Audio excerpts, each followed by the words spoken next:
Jammu Kashmir Bharatiya Janata party में हंगामा थमने का नाम नहीं ले रहा। हालांकि जैसे मैंने आपको कल भी कहा कि भारतीय जनता पार्टी के प्रदेश अध्यक्ष रविंद्र रैना को बदला जा रहा है, उनसे इस्तीफा लिया गया है, वो सारी जानकारी कल मैं आपके साथ साझा कर चुका हूं। और मैंने आपको यह भी बता दिया कि ये अफवाहें चारों तरफ हैं और इन अफवाहों के बीच में अलग अलग तरह के समीकरणों के ऊपर बात भी हो रही है। अब क्या ये सत्य पर आधारित है? क्या ऐसा ही होगा? जाहिर सी बात है, भारतीय जनता पार्टी का काम करने का जो तरीका है, उस काम करने के तरीके को अगर आप एक बेस बनाएं तो आपको यह पता चलेगा कि आप किसी भी चीज को लेकर श्योर नहीं हो सकते। आप किसी भी चीज को लेकर यह नहीं कह सकते कि बस जो हमने कह दिया कहानी यहीं पर खत्म। बल्कि जम्मू कश्मीर भारतीय जनता पार्टी या केंद्र में जो भारतीय जनता पार्टी का संगठन है, दोनों जगह पर एक बात बिल्कुल सिद्ध साबित होती है, सही साबित होती है कि कहां कब क्या होने वाला है, आप किसी भी चीज को लेकर पुख्ता कोई बात नहीं कर सकते हैं। लेकिन आइए अब मान के चलते हैं, अगर भारतीय जनता पार्टी के प्रदेश अध्यक्ष रविंद्र रैना को बदलने के बारे में केंद्र सरकार ने, माफ कीजिएगा, भारतीय जनता पार्टी के केंद्र में जो, यानी नई दिल्ली में और राष्ट्रीय लेवल पर जो नेतृत्व पार्टी का है, अगर वो पार्टी का नेतृत्व कोई फैसला करता है और बदलना चाहता है, और ये भी आप जानते हैं, जब मैंने पहले कहा केंद्र सरकार, तो केंद्र सरकार से मेरा कहने का मतलब यह था कि आम धारणा सभी के बीच में यह है कि जम्मू कश्मीर भाजपा हो या पूरे देश की भाजपा हो, उसको लेकर कोई भी बड़ा फैसला लेना हो तो प्रधानमंत्री और केंद्रीय गृह मंत्री के बगैर फैसले नहीं लिए जाते। तो इसीलिए मैंने केंद्र सरकार कहा। अब केंद्रीय नेतृत्व भारतीय जनता पार्टी का जो नई दिल्ली में नेतृत्व और देश भर को जो नेतृत्व देखता है, जिसमें जेपी नड्डा और बीएल संतोष हैं। बीएल संतोष संगठन महामंत्री हैं और जेपी नड्डा पार्टी के राष्ट्रीय अध्यक्ष हैं। अब मान लीजिए रविंद्र रैना को बदलने के बारे में फैसला पार्टी कर लेती है। आप ये भी जानते हैं कि 2018 में वो पार्टी के अध्यक्ष बने हैं, लगभग 6 साल उनको अध्यक्ष बने हुए हो गए। सबसे लंबा कार्यकाल इन्हीं का है। अगर आज पिछले 26 साल की बात की जाए तो सबसे लंबा कार्यकाल जम्मू कश्मीर भारतीय जनता पार्टी के प्रदेश अध्यक्ष रविंद्र रैना का बीजेपी में। अब मान लीजिए इनको बदलने के बारे में अगर कोई फैसला केंद्र में होता है, और जैसा कि आप जानते हैं 7 जुलाई को मीटिंग होने जा रही है, जिसमें प्रदेश के अध्यक्ष भी रहेंगे, संगठन महामंत्री भी रहेंगे, महामंत्री भी रहेंगे और जो प्रदेश के इंचार्ज हैं वो भी रहेंगे। क्या समीकरण इस समय है? सूत्रों के मुताबिक समीकरण नंबर 1, डॉक्टर जितेंद्र सिंह जो इस समय एमओएसएन पीएमओ है, 9 साल से वो एमओएसएन पीएमओ है, 9 साल का एक लंबा चौड़ा कार्यकाल पीएमओ में देने के बाद और बिल्कुल साफ सुथरी छवि के साथ ये कार्यकाल उनका चल रहा है, और इन 9 सालों में एक भी कोई गंभीर आरोप या एक भी कोई हल्का फुल्का आरोप भी उनके ऊपर नहीं लगा। और अगर कभी किसी ने उनके ऊपर कोई आरोप लगाया या कोई टिप्पणी की तो डॉक्टर जितेंद्र सिंह के दफ्तर की तरफ से फौरन उन्हें एक डिफेमेशन नोटिस मिल गया और अपने ऊपर की गई किसी भी टिप्पणी को लेकर बड़ी गंभीरता के साथ डॉक्टर जितेंद्र सिंह लेते हैं। और उसके बाद डोडा, कठुआ और उधमपुर डोडा लोकसभा क्षेत्र जहां से वो मेंबर पार्लियामेंट हैं, वहां पर भी कुछ बहुत बड़े बड़े प्रोजेक्ट हैं। लेवेंडर की बात की जाए, आज डोडा के लेवेंडर को पूरी दुनिया जानती है। टनल का काम बहुत सारी जगहों पर चल रहा है। डोडा के लिए एक अल्टरनेट रोड बन रहा है और उसके अलावा सुध महादेव में एक बहुत बेहतरीन अंतर्राष्ट्रीय योगा सेंटर जो बनाया गया है, उसका श्रेय तो डॉक्टर जितेंद्र सिंह को जाता है। अन्य कई और भी काम हैं जो डॉक्टर जितेंद्र सिंह कॉन्स्टिट्यूंसी में करा भी रहे हैं और करते भी रहते हैं। और लोकसभा के सदस्य होने के साथ साथ में एमओएसएन पीएमओ और उसके अलावा कई और मंत्रालय उनके पास होने के बावजूद डॉक्टर जितेंद्र सिंह शनिवार को वापस अपने लोकसभा क्षेत्र में होते हैं, संसदीय क्षेत्र में होते हैं। और शनिवार और एतवार ये 2 दिन उनके हैं जब वो समय सारे का सारा इस क्षेत्र को देते हैं। लेकिन 9 साल का कार्यकाल एमओएसएन पीएमओ में देने के एज एमओएसएन पीएमओ देने के बाद, वहां पर काम करने के बाद, हर व्यक्ति किसी भी एक प्रोफेशन में, किसी भी एक जगह पर जब इतने लंबे चौड़े समय तक रहता है, वो भी चेंज चाहता है, थोड़ा बदलाव हो जाए, यहां से कुछ और मिल जाए। और आप जानते भी हैं कि जम्मू कश्मीर का मुख्यमंत्री बनना अपने आप में एक बहुत बड़ी बात है। हम कितना भी कह दें कि जम्मू कश्मीर में धारा 370 के खत्म होने के बाद अंतर्राष्ट्रीय लेवल पर जम्मू कश्मीर को लेकर अब लोगों का विचार, लोगों की सोच बदल चुकी है, वो हम कह सकते हैं। लेकिन सत्य आज भी यही है कि अमेरिका के राष्ट्रपति हो या विश्व का कोई भी और बड़ा नेता हो, वो जम्मू कश्मीर को लेकर बात जरूर करता है। और जम्मू कश्मीर अगर प्रगति की ओर अग्रसर है, और जम्मू कश्मीर में कल जब चुनाव होंगे और भारी बहुमत या बहुत बड़ी संख्या में लोग वोट डालने के लिए निकलेंगे, वो अंतर्राष्ट्रीय अखबारों की सबसे बड़ी खबर होगी। तो इसलिए 9 साल एमओएसएन पीएमओ में देने के बाद, जैसे मैंने आपको कहा, सिनेरियो नंबर 1, अगर प्रधानमंत्री नरेंद्र मोदी डॉक्टर जितेंद्र सिंह को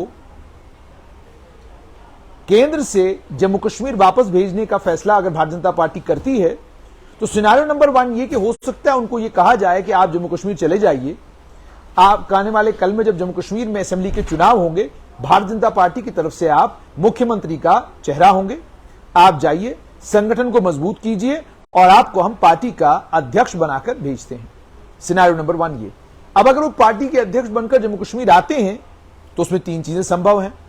नंबर 1, जुगल किशोर जम्मू लोकसभा क्षेत्र से चुनाव लड़ेंगे, रविंदर रैना अनंतनाग राजौरी पुंछ क्षेत्र से चुनाव लड़ेंगे, और देवेंद्र सिंह राणा जो डॉक्टर जितेंद्र सिंह राणा के भाई हैं, वो डोडा लोकसभा क्षेत्र से, डोडा उधमपुर लोकसभा क्षेत्र से भावी प्रत्याशी हो सकते हैं भारतीय जनता पार्टी के। ये एक संभावना। अब इसमें सभी लोग अपना अपना काम कर रहे हैं, और उसमें एक और बड़े दावेदार जो अध्यक्ष के पद के हैं, वो हैं सुनील शर्मा। सुनील शर्मा ऑलरेडी कश्मीर घाटी के इंचार्ज हैं और वहां पर काम कर रहे हैं, और सुनील शर्मा साथ में जम्मू कश्मीर भारतीय जनता पार्टी में महामंत्री भी हैं। तो जाहिर सी बात है, ये एक सिनेरियो है जिस सिनेरियो में डॉक्टर जितेंद्र सिंह जम्मू कश्मीर में भारतीय जनता पार्टी के प्रदेश अध्यक्ष बन सकते हैं संभवतः, और जम्मू कश्मीर भारतीय जनता पार्टी का आने वाले कल में मुख्यमंत्री का चेहरा भी हो सकते हैं। तो ये एक सिनेरियो है। उसके बाद scenario number 2, doctor Jitendra Singh Jammu Kashmir नहीं आना चाहते हैं, वो पीएमओ में खुश हैं, ये सभी लोग बोलते हैं, और सूत्र ये भी कहते हैं कि वो जो काम कर रहे हैं उस काम में पीएमओ में काफी महारत है उनके पास, जिसके चलते प्रधानमंत्री भी चाहते हैं कि डॉक्टर जितेंद्र सिंह दिल्ली में ही कंटिन्यू करें। अब सिनेरियो नंबर 2 में क्या पॉसिबिलिटी है? नंबर 2 सिनेरियो ये है कि जुगल किशोर, कविंदर गुप्ता और तीसरे डार्क हॉर्स कहूंगा मैं उन्हें, देवेंद्र सिंह राणा, ये 3 लोग हैं।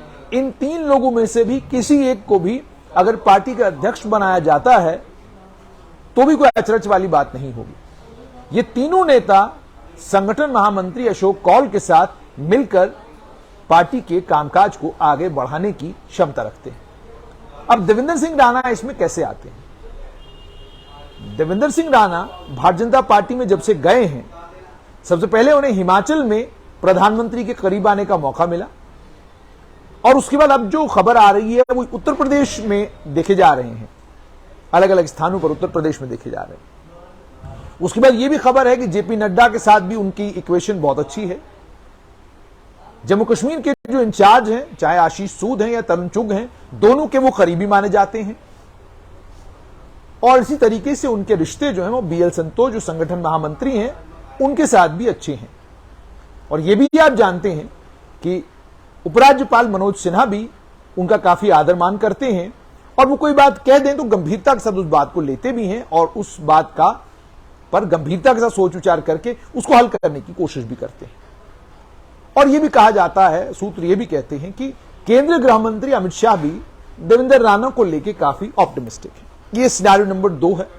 अब इसमें जैसे मैंने आपको कहा कि संगठन को मजबूत करने का जहां तक ताल्लुक है, उसमें एक बड़ा पेच ये है कि जो बेंचमार्क रविंदर रैना ने सेट कर दिया है, और ये मैं पत्रकार के तौर पर भी और एक राजनीतिक विशेषज्ञ के तौर पर भी आपको बता रहा हूं कि जो बेंचमार्क रविंदर रैना ने सेट किया है, उस बेंचमार्क पर खरा उतरने की अगर बात की जाए तो उसमें आप कविंदर गुप्ता, जुगल किशोर और देवेंद्र राणा, अगर इन तीनों को आप एक लाइन में लाएं और उसके बाद आप कहें कि नंबर 1 पे कौन है, तो मैं कहूंगा देवेंद्र सिंह राणा नंबर 1, नंबर 2 पे कविंदर गुप्ता और नंबर 3 पे जुगल किशोर। ये मेरी अपनी असेसमेंट है।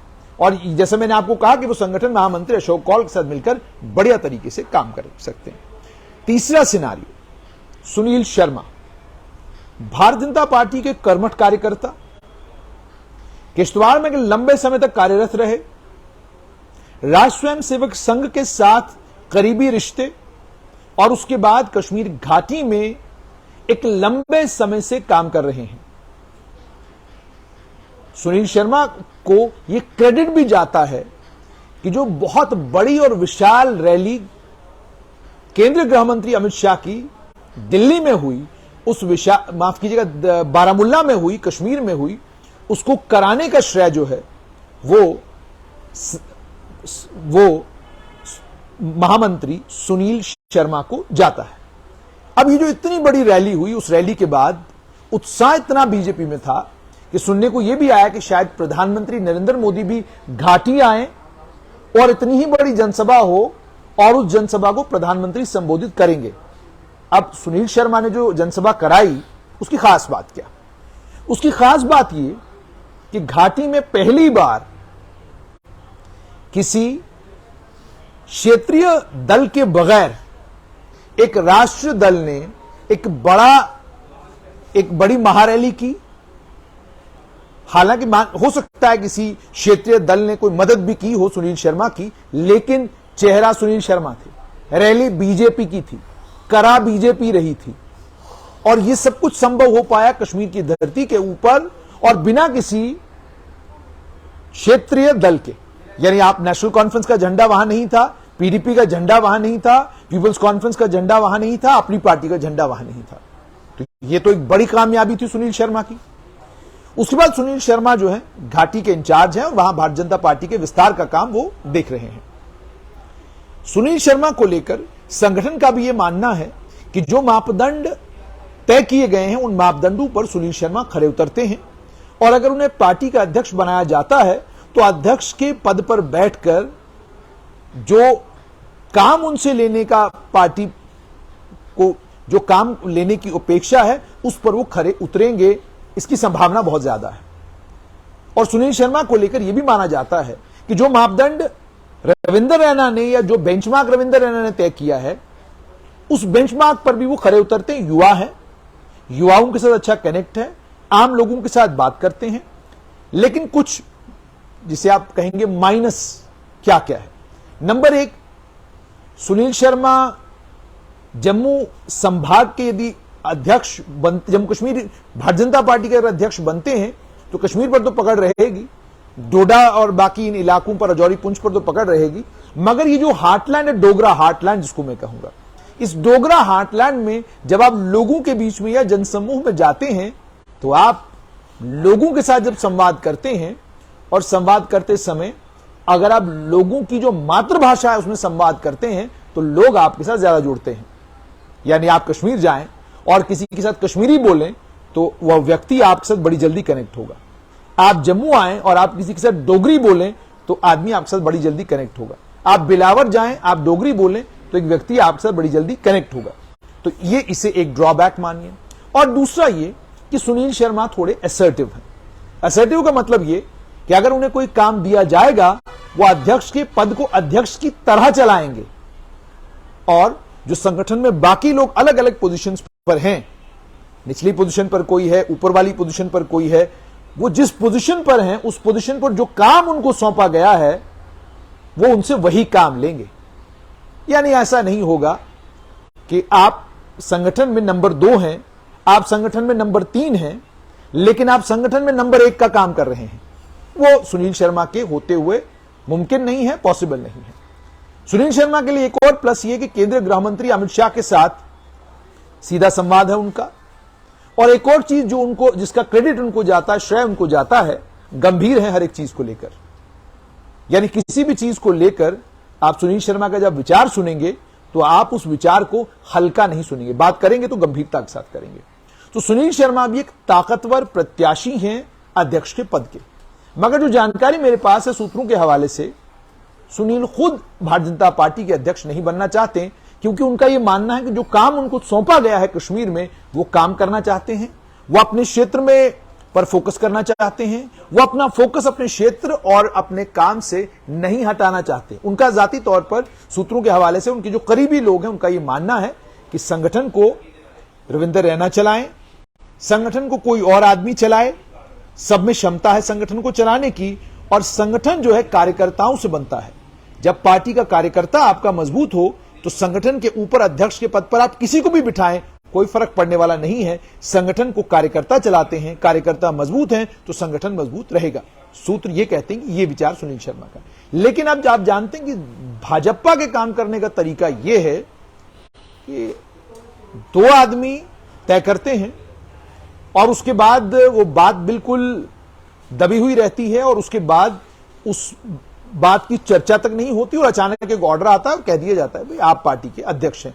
जैसे आपने अभी देखा होगा कि जो बदलाव अभी जम्मू कश्मीर, जो बदलाव अभी भाजपा में हुए, आप तेलंगाना के जिन्हें अध्यक्ष बनाया गया, आप खुद देखिए कितने ताकतवर आदमी को हटाकर तेलंगाना का अध्यक्ष एक नए व्यक्ति को बनाया गया, और जिस व्यक्ति को हटाया गया उनको लेकर यह कहा जाता है कि वो प्रधानमंत्री नरेंद्र मोदी के करीबी थे।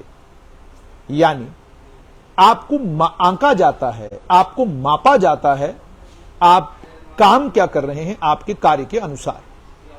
तो अब जम्मू कश्मीर भाजपा में अगर रविंदर रैना को बदलने की बात आती है और पार्टी तय करती है कि जी हमें नया अध्यक्ष चाहिए, और जैसे मैंने आपको एक और चीज में साथ में कहूं कि अगर हमें नया अध्यक्ष चाहिए तो उस नए अध्यक्ष के लिए प्रोबेबल उम्मीदवार कौन कौन है। Number 1 doctor Jitendra Singh, number 2 Jugal Kishore, number 3 Kavinder Gupta और नंबर 4 सुनील शर्मा, और उसके बाद है डार्क हॉर्स देवेंद्र सिंह राणा। अब अगर मैं देवेंद्र सिंह राणा की बात थोड़ी सी और करूं तो कुछ चीजें उनके पक्ष में जाती हैं। नंबर 1, देवेंद्र राणा कद के से कितने भी बड़े नेता हों, लेकिन उनका व्यवहार और उनका कार्यकर्ताओं के साथ जो बात करने का अंदाज और जो बात करने का तरीका है वो बड़ा सरल है। आप उनके आसपास होते हैं तो वो आपको महसूस नहीं करवाते कि वो पार्टी में किस पोजीशन पर बैठे हैं, या वो पार्टी के कितने इंपॉर्टेंट आदमी हैं, या वो नई दिल्ली के कितने करीबी हैं। आपने देखा होगा अक्सर नेताओं में एक उत्साह होता है, जब आप नेता से बात करते हैं तो नेता 10 मिनट के अंदर अंदर आपको गिनवा देता है कि वो किस किस के करीब है, किसका कितना करीबी है और वो कितना ताकतवर है। उसका एहसास भी नेता आपको बातों बातों में करवा देता है। लेकिन ये चीज आप देवेंद्र सिंह राणा के अंदर नहीं देखते। आप उनसे वाद विवाद करें, आप उनके ऊपर टिप्पणी करें, आप उनको लेकर कटाक्ष करें, आप उन्हें इन तमाम चीजों को लेकर आपके प्रति नाराज होते हुए, आपको लेकर गुस्सा करते हुए कभी भी नहीं देखेंगे। ये एक चीज उनके हक में जाती है। और दूसरा ये कि नेशनल कॉन्फ्रेंस में जब भी वो जिस समय वो थे, उस समय भी ये बात नेशनल कॉन्फ्रेंस में मशहूर थी कि वो नाम से सभी लोगों को नीचे से ऊपर तक जानते थे। तो अगर ऐसे संगठन में, जिस संगठन में कार्यकर्ता संगठन को चलाते हैं, नेता संगठन को नहीं चलाते, अगर ऐसे संगठन में देवेंद्र सिंह राणा को अध्यक्ष बनाया जाता है तो मजेदार देखना यह होगा कि वो यहां संवाद किस तरीके से करते हैं और कार्यकर्ताओं के साथ किस तरीके से वो अपना रिश्ता बनाते हैं। और एक और बात भारतीय जनता पार्टी को लेकर बहुत मशहूर है। आप भारतीय जनता पार्टी के किसी भी कार्यकर्ता को, निचले से निचले क्रम पर काम करने वाले कार्यकर्ता को नॉन सीरियसली नहीं ले सकते। आप उसकी खिल्ली नहीं उड़ा सकते, आप उसका मजाक नहीं बना सकते, क्योंकि आप नहीं जानते कि जो सबसे निचले स्तर पर काम करने वाला भाजपा का कार्यकर्ता है वो संगठन में कितना इंपॉर्टेंट, कितना अहम और संगठन में किस पोजीशन पर खड़ा है। बड़ी बार इसके उदाहरण भी मिले हैं। तो फिलहाल जम्मू कश्मीर भाजपा को लेकर बड़ी खबर ये कि 5 लोग हैं, जिन 5 लोगों में से किसी एक को अध्यक्ष बनाया जा सकता है अगर रविंदर रैना को बदलने की बात सामने आई। फिलहाल के हालात में जब जम्मू कश्मीर में चुनाव को लेकर क्लैरिटी के साथ कुछ नहीं है और लोकसभा के ही चुनाव होने हैं, तो बात बिल्कुल साफ है कि अगर रविंदर रैना से चुनाव लड़वाना है जुगल किशोर को रिपीट करना है और देवेंद्र सिंह राणा को डोडा उधमपुर के क्षेत्र में लोकसभा का प्रत्याशी बनाना है। अगर संभवतः तो फिर जैसे मैंने आपको कहा कि एमओएसएन पीएमओ डॉक्टर जितेंद्र सिंह को लेकर यह विचार है कि शायद वो पार्टी के अध्यक्ष बनकर जम्मू कश्मीर आ सकते हैं और आने वाले कल में जम्मू कश्मीर भारतीय जनता पार्टी के मुख्यमंत्री चेहरा हो सकते हैं। और जैसे मैंने आपको कहा कि जो नेता या जो मंत्री एमओएसएन पीएमओ होने के बावजूद सरलता और सहजता के साथ अपने कार्यकर्ताओं से मिलने और उनसे वाद विवाद करने के लिए शनिवार और एतवार को आता है, जाहिर सी बात है उस नेता को लेकर भी पार्टी के अंदर एक विचार है। लेकिन जब वो पार्टी के अध्यक्ष बनेंगे तो क्या पार्टी को और संगठन को चला पाएंगे? तो मैंने आपको कहा कि भाजपा को लेकर यह मशहूर है, ये पार्टी नेताओं की नहीं कार्यकर्ताओं की है।